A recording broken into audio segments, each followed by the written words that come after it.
Bentrovati al meteo. Giornata di sole sul nostro territorio, il weekend tutto sommato sarà in prevalenza con tempo buono, ma vediamo insieme il dettaglio di sabato 5 ottobre. Sul Veneto avremo un ampio soleggiamento ovunque, il cielo si presenterà sereno, al massimo vedete con poche nubi a carattere sparso. Non sono attese piogge particolarmente degne di nota.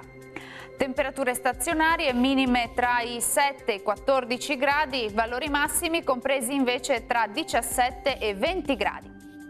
Situazione simile anche sul Friuli Venezia Giulia, con tanto sole dappertutto, dunque un sabato di bel tempo sulla nostra regione. Temperature sostanzialmente invariate, minime tra 11 e 14 gradi, massime oscillanti invece tra i 18 e i 19 gradi circa. Ci spostiamo infine sul Trentino Alto Adige, dove avremo locali acquazzoni sui settori di confine e sarà invece più asciutto e anche maggiormente soleggiato altrove. Temperature minime tra 9 e 10 gradi, massime tra 20 e 21 gradi circa. Bene, dal meteo di Antena 3 per ora è tutto. Grazie per l'attenzione, arrivederci.